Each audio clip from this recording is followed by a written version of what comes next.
Hi guys, mayong hapon.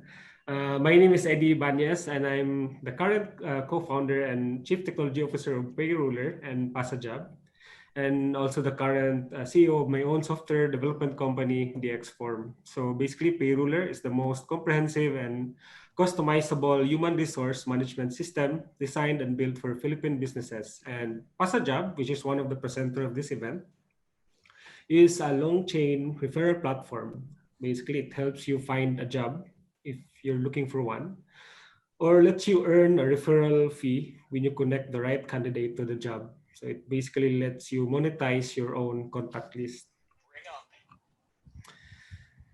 Uh, so one of the advantages really of being in the tech industry is the ability to travel because technically technology is global. And I am very blessed and lucky to have this opportunity to travel around the world, both as an employee and as an entrepreneur. So allow me to share some insights I picked up along the way. So basically, I will be sharing you today some learnings, insights, and some pictures as well sa mga travels ko. The presentation basically is composed of like around 8 countries with 10 learnings, and hopefully I'll wrap this up within 20 minutes.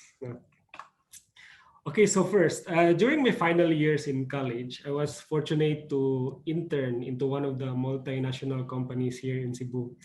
But after graduation, I was actually in crossroads to either apply into one of the biggest tech companies here in the Philippines, or find a small startup and work with a small team. So basically, in the corporate world, you have the chance to grow vertically, chance to learn the corporate process versus growing horizontally in in a startup, as there will be basically few people lang in the company forcing you to adapt multiple roles, no, to get the job done. I decided to join the latter, which is a small growing company that when you count it, including the CEO and the janitor, that's around mga 10 people or less than 10 people lang yung team. So in my first month, I was sent to Kuala Lumpur for a month for training alone, and this is actually my first out of country na trip. So it's very scary. So after graduation pa, so first job. And during my break times at the afternoon, so kasi the training is in the morning lang, I tried to explore the place before there's no smartphone yet. So I have my PSP armed with a GPS attachment para I can load up Google Maps. So then in one of my strolls, I suddenly got lost, and worst, had my PSP without power, so lobat ng PSP. So I was strolling and I got lost. And then luckily, because like there's Petronas Tower, basically like even when you're far, you can see the building. So that serves me as the guide to like find my way, because like at that place there's proper naman public transportation.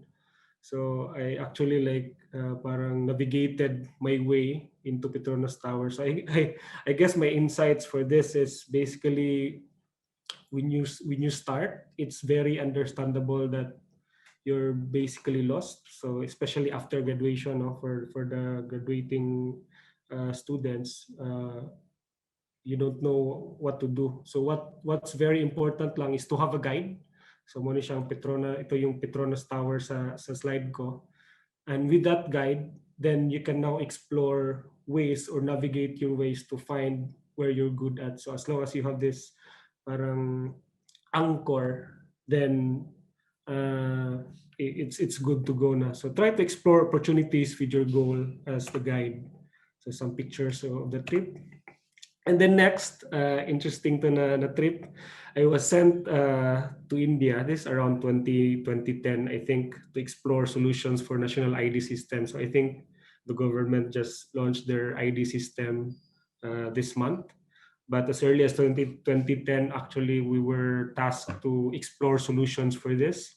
And then in India, kasi in India, around 2009, they already have deployment for their national ID with a massive population. So I think they're around 1 billion now. The good thing with that is it includes already biometrics like the before, I think that's fingerprint pan at the facial. And in one of my trips there, so I visited Taj Mahal, and then when I went there, I saw Taj Mahal. It's very magnificent. No? It's a very big structure, and I think the entrepreneur side of me like asked my guide, how much is it? How much? How? What's the cost for them to build this like massive structure? And based on my research, actually, it's around 32 million rupees. So they spent around 32 million rupees, or around 20 million peso, when they build it. I was amazed because there's lots of tourists and it's actually a paid site. So huge revenues for that particular place. So annual revenues as of 2017, it's around 587 million rupees, or 381 million pesos. So compared to the cost when they build it, no, so it's grabe yung ROI nila. So I guess my insights for this is to better invest at the earliest time possible. So maybe when it comes to our career path, focus on investing into new skills. No? So after graduation, so we need to focus on like learning new skills. Better to invest in learning new skills versus earning quick cash. So maybe you might be in the crossroad of deciding after graduation to either choose a job with high salary but it's not aligned naman sa chosen path mo or career path mo, or just enough salary but with huge potential of learning. So as long as it's sustainable for me, no, as long as it's sustainable lang, it's always smarter to choose the latter, investing into yourself by learning new skills. Some pictures. And then next is never ever give up. So basically I was sent to China to set up a call center system in one of the conglomerates in China. Actually, it's in Dalian, but our first stop is in Beijing because it's near sa Dalian. I guess my insight on that place, basically, like we know China as one of the oldest civilization, or one of the oldest country that has like this very old history, you know. Basically, they experienced many wars, policy failures that resulted into millions of death. But still, they persevere, and it's now set to be one of the largest economy in the world. No, so parang my insight sa place na to basically is in every challenges, in every barriers, we need to treat this as opportunities to stand out. No, because basically, if there's barriers or there's challenges, meaning it is actually difficult to achieve that sa iba din. So that means fewer competition. So as long as it's a valid pain point either sa career or sa business, so as long as it's needed naman, I'm sure it will be basically worth it. Some of the pictures while I'm exploring. And this one is creating value naman. It's in Shenzhen. I was sent there to scout for factories to manufacture our first software hardware product, because like my previous company before, when I used to be an employee, it's growing. So actually we started as less than 10, and then when I exited and focused on my own startup, it's around 70 employees already. So we actually plan to create our own product, so not just software. So I went there to scout factories, and I was amazed by the growth of the city. No? So actually, before it became a city, it's actually an empty piece of land, and the country decided to create a new city because it's very near to Hong Kong, top Hong Kong's economic activity. And from nothing, they created something that is now home to the world's top companies, manufacturing plants. So, you know, Apple, even Microsoft, or even some of the well-known companies, international companies, have their factories set up in Shenzhen. So basically, I guess my insight for this in this place is, by creating value, you're creating something that other entities can benefit. You're actively contributing, as without value, you're just there as a placeholder doing nothing. So this is related to the first slide, basically, which is finding what you're good at, And then once you know what you're good at, then create and contribute that value to your team or business. And then in Singapore, so self-discipline is the key. So basically, I was there for a software development project to one of the top insurance firms in the region. And I guess my observation there really is how disciplined the people there. No, during my first trip there, I was amazed. Na even though it's late at night during stoplight, majority of the cars or all of the cars really will stop at the stoplight. No, even though there's no people crossing, it's late at night, no one is watching. No, cars are at full stop waiting for the green light. No, they always gives way to the pedestrians, even without traffic personnel watching. So I guess the insight will be like self-discipline gives you the power to stick to your decisions and follow them through without changing your mind, and is therefore one of the important requirements for achieving our goals. So this is applicable to life and career. No, this ability leads to self-confidence, self-esteem, and inner strength, and consequently to happiness and satisfaction. And then adaptability, so adapting to change. So I was sent to Myanmar to implement a system for pharma company. I think this is around when they Myanmar started to open up their economy to the world. So this is pretty new in terms of they're pretty new in terms of technology. The country was in a military rule for many years, and I was even surprised when like I entered to when I visited some malls, groceries. They're actually using manual like tally, so they don't have POS. So and then the cars, like you can see the cars, some are hand drive, some are left hand drive. So it's very chaotic now. So I guess for me, because like I was amazed that there's something like there's basically a country like that at this point in time. So I guess in the tech world, everything changes fast, and you need to adapt makes everything easy and when being used in the right way. No, the only way to enjoy these benefits is for us to be open to these changes and spend less, earn more. So basically, around this time, I founded my first startup company, MyCub. That's actually the first cub healing. Uh, Hindi pala naka-on yung cam ko, sorry. So the first cub healing application in the Philippines. So I was still working in a full-time job at this time while doing this on the side. So while doing my startup on the side. So I learned sustainability is actually very important. So the goal of any business at the end of the day is for them to earn more than they're spending. So there will always be ways to minimize cost while achieving the goal. No? So for example, in Hong Kong, you can actually tour Hong Kong for do your own budget of around 9,000 or 10,000 peso, or like 100,000 pesos, or like 100,000 budget. So you can do both. No? So there's always ways. And then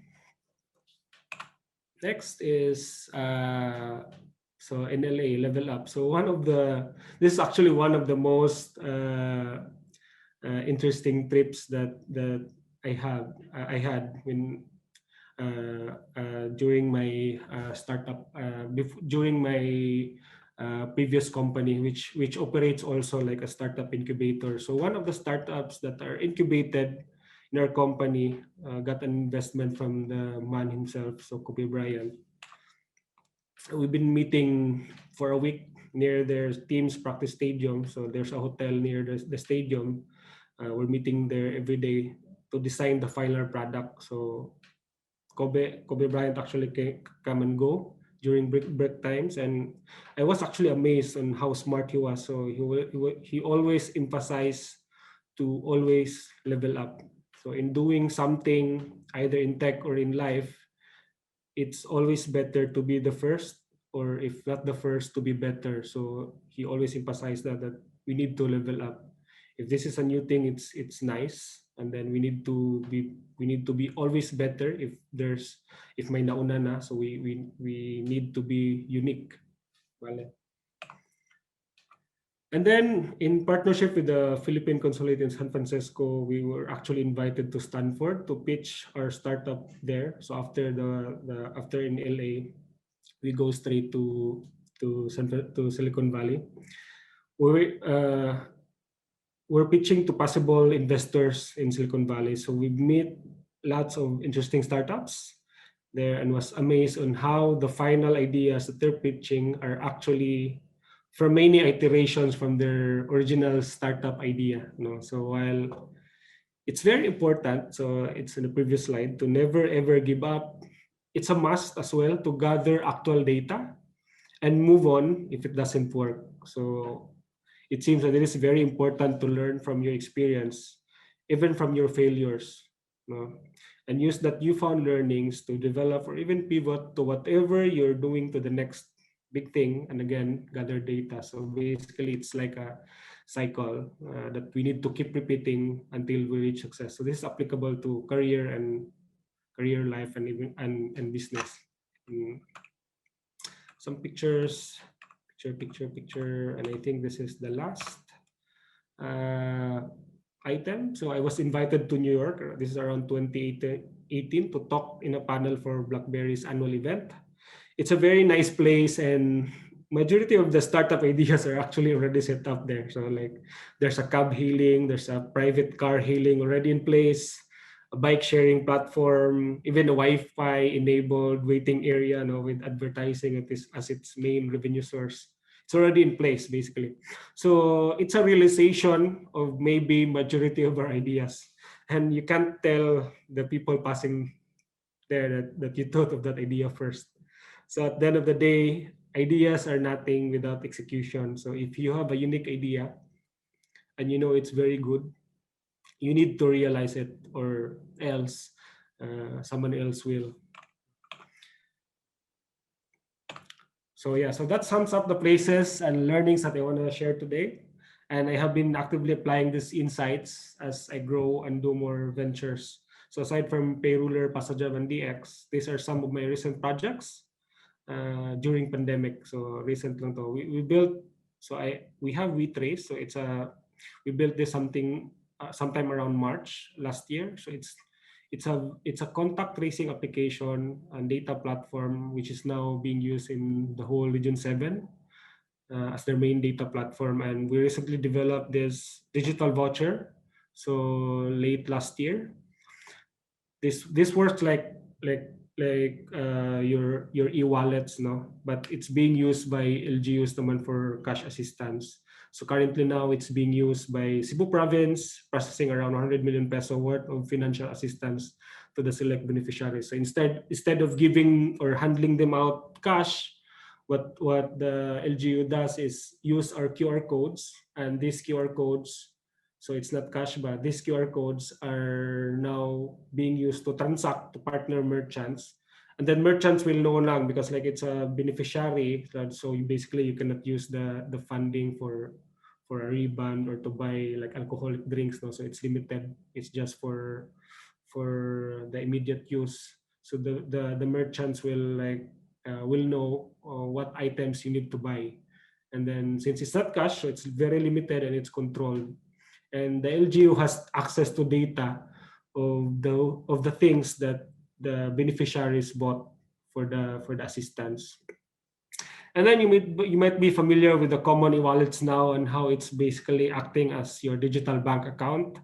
So we actually create this backend before pandemic, like a year before pandemic, and it's being used now to one of the e-wallets in the Philippines. So basically what it does is it automatically detect the type of ID that you upload and compare it to the registration details that you inputted. This is for the KYC process. And your selfie picture. So basically, if it's a match to the submitted IDs. So what we've done in this platform is basically a KYC processor for the e-wallet for the e-wallet products. So that ends my presentation. I think there's Q&A that will follow. I'll end my slide with a sunset view that I took in one of my business trips in Johor Bahru, Malaysia. I think it's the perfect picture, I think, to end the day. Thanks for attending.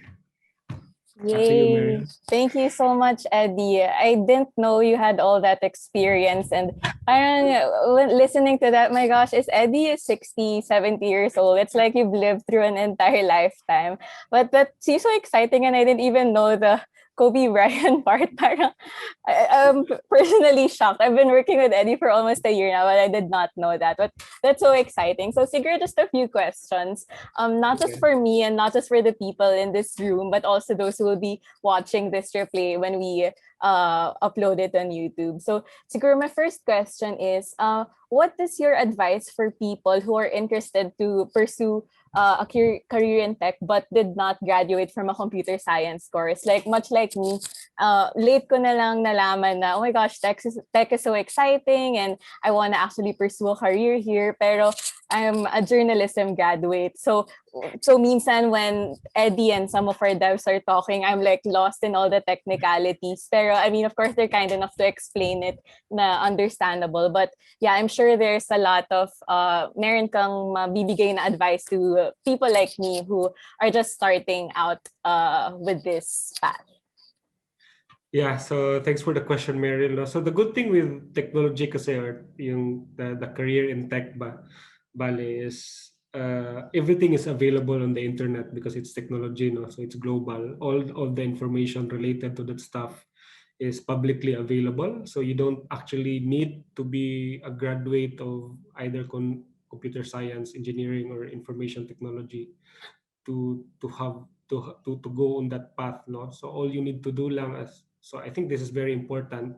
So as long as you have the passion to learn and you really love tech, so because when you love something, it doesn't feel like work, like parang it's like a hobby lang ba. So in terms of learning materials, there's lots of free learning materials available either in YouTube, no, or on the internet as a whole.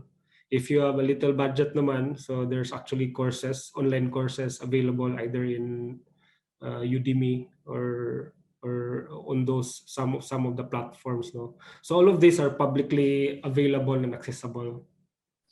All right, sige. Thanks for that. And next question naman is, of course, we saw like the nice part or parang the great part of the advantages of working in tech. So you've traveled to so many countries, and but I'm sure it's not easy to have underwent all that and to reach the status that you are in now. If for the knowledge of some of the people here who haven't met Eddie yet, we call him the Iron Man of the team, because aside from like the parang the gadgets and aside from his tech know-how, he's really passionate about helping parang using tech to find solutions for other people. So and parang hindi lang sa basta-basta parang you can't say he's just parang hobby to for Eddie, because it's really a deep passion that I really feel that he has. So parang given that, what are the struggles or parang what would be some or one of the biggest challenges that you had to go through in your career? Or parang may time ba na sinabi mo na, what if I switch careers na lang or something? Yeah, I think luckily hindi man umabot sa sa stage na yan, no? Kasi like basically early on talaga, like I think ito yung nasa background ata sa Facebook ng Pasajob, no, when I decided to be on the techs. Like I started learning computers during sa high school namin, and I grew up in the province kasi, and the province like really like our teachers doesn't know how to use the computer, so basically the computer laboratory was locked for years, so hindi siya accessible sa students. So the way I learned actually is to climb up the parang pinasok ko yung laboratory at night. And I started like tinkering inside the laboratory. So I guess like Di ka nahuli? Early, yeah. Hindi. Walang nahuli sa'yo, Eddie. Sige, wala naman. Okay. Yeah. So because I started kasi growing up na I really love like I really love the concept like computers, like gadgets, no. So parang hindi naman umabot sa stage na parang I want to change like career path. Siguro yung if we're talking about challenges, it's basically more on the, because like for you to create kasi something, you need to convince other people also to use the technology that you're trying to deploy, right? So I guess that's one of the challenges of being on the tech na side is if ever that idea is very new and parang hindi pa siya talaga, like hindi pa siya na-deploy na grabe siya kabago, na people will have some doubts, no. So just to give you an example, actually this year dito sa Cebu, because I'm stuck here in Cebu, so no way to fly there in Manila. So actually we have a little project here in partnership with the government, with the local government, to upgrade the water system into a smart water na. So smart meaning it's actually powered na by a digital device that will automatically reports back the meter reading, and then if ever there's billing that is unpaid, automatic na siya mag close and mag-reopen if you paid, no. So parang no need na for manual parang manual interruption. So parang sa Philippines kasi parang this is the first that we're implementing it, and yung pinaka-challenge niya is to convince people that this is worth it, this is a worth it investment to deploy, kasi like ang laking matipid, and then the time, like grabe, like as I've said in my presentation, when used in the right way, technology really has these benefits, no? Right. How did you think of that? Parang, I mean, is it something that you've been thinking of for years, or naisip mo lang lately yung sa water Kasi before system? so the technology kasi it's like basically wireless na technology, no, because like that's the way you transmit data. That the technology has started on as like before kasi pre-pandemic I have this startup na na-pause lang, na parang related siya in a way, but it's instead of water it's for parking. Like you need to find parking slots and then ano yung available. So parang naano lang siya, nalihis lang siya na since there's a need for water, parang that particular technology can be actually applied to that current setup. And then I think some of the outside the Philippines, no, some of other countries are actually adopting that technology na. So yeah, we pitch that idea lang, and then since it gained support naman, so hopefully we're actually like waiting for the we're waiting for the stuff to be finished parang sa factory natin sa China, and then hopefully we can deploy it by the next month. So yeah, we're very excited with the with Yeah, the and game deployment. changer yan. Yeah. I mean, kapag if it does well there in Cebu, diba, it could be implemented nationwide, right? Okay, maybe last question, so we don't also take much of your time. Maybe my last question lang would be, you've already had such a rich career at this age, but I'm sure that the younger Eddie did not imagine that all these would happen, diba? Na you'd travel so much, start so many companies, and be in leadership positions even at a young age. So siguro, what's your looking back na lang, what's your advice to the younger Eddie, maybe the fresh grad Eddie na hindi pa alam what's going to happen next? And maybe also this will help those who are in this call and those who will hear this conversation. Yeah, that's a very good question, Meryl. No? In-include ko yan sa first slide ko kasi that's the younger Eddie, kasi yung first slide ko na parang lost like after graduation kasi I really don't know what to do, no, na ano kayang pwede ko gawin, like I graduated with an information technology na degree, and then maybe yung path ko will be either a developer or a network engineer or like maybe an encoder, no. So like I'm really lost. So I think yung advice ko doon is yung sa first slide ko na like really explore what you're good at, no, kasi like you'll find you'll really like discover based on like navigating this different to gather experience, you'll really discover the areas that you're good at, and once you discover that, try to use that discovery, that what you're good at, and create value out of that thing, you know. So parang sunod-sunod na yun. So I guess the first step really is to discover what you're good at and make use of that skill, develop it, learn new things to support that, to achieve your goals. Yeah, I particularly like what you said. This can help serve as your anchor after you discover what you're actually good at. Sige, okay. So that concludes our short, intimate session for today. Thank you so much to the people who joined us. It's a small group, but I hope that you learned a lot from Eddie as much as I've learned also this afternoon. And for everyone's reference, again, we're part of the Pass a Job team. Please do check us out. Check out the booth and all the links that you need to know about us and to be able to apply and refer are there in the Liyab Virtual Career platform. So that's it. Thank you again so much and see you again tomorrow.